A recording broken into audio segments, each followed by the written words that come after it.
617-830-4750. Let's go next to our caller from the 901 area code. Caller from 901. Who's this? Where are you calling from? Hi, my name is Ben Mitchell. I'm from Memphis. Did you say your name's Ben? Yes. All right, go ahead, Ben. All right. Yeah, so I'm sort of a new viewer of your channel, and I kind of value it for its more objective and reasonable take on things. Thank you.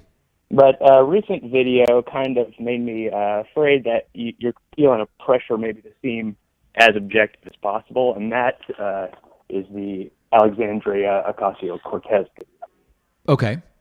So I really agree with you on your second point, which is about a tweet where she kind of seemed to threaten Don Jr. My take on that was it was more of a political mistake than a legal issue. Okay. But the first tweet, you mentioned missing money, and that's really nothing she ever said in her tweet.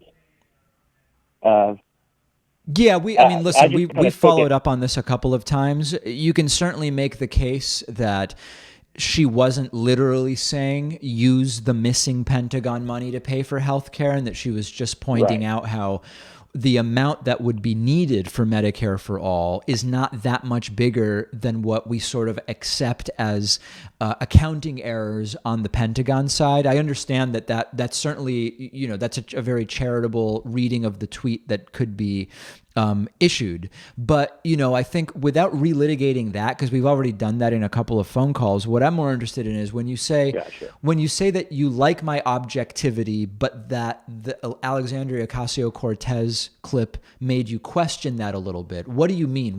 How do you define objectivity?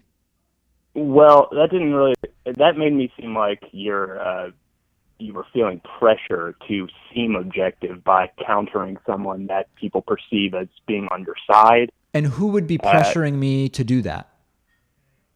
I think you would feel your own pressure. It's not like an external force like paying you or something. I'm just saying that you want your show to be as objective as possible and come off that way. And to do that, you sort of decided to take on something that perhaps didn't really, need it. And is objectivity bad? Oh, no, not at all. I just thought that in particular wasn't so objective. It was just like a manifestation of an attempt to seem objective that I think really that this is a good opportunity to mention that there's often confusion between neutrality and objectivity. Right? So I think that what I hear you saying is that you believe I may have done a segment criticizing Alexandria Ocasio-Cortez out of an effort to appear neutral, as if I just criticize everybody equally. That's very different than objectivity, right? You can be neutral when reality is not neutral. So I could say I'm neutral between climate science and climate skepticism. I don't think that would be particularly useful.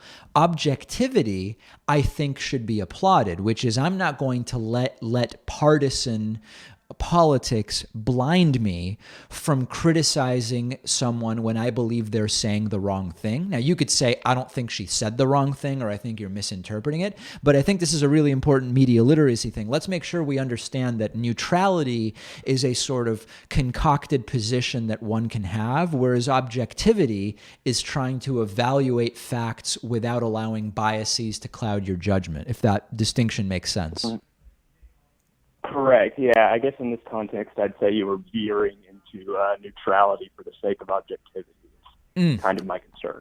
Okay. Yeah. Disagree. I mean, I think that I've never shown.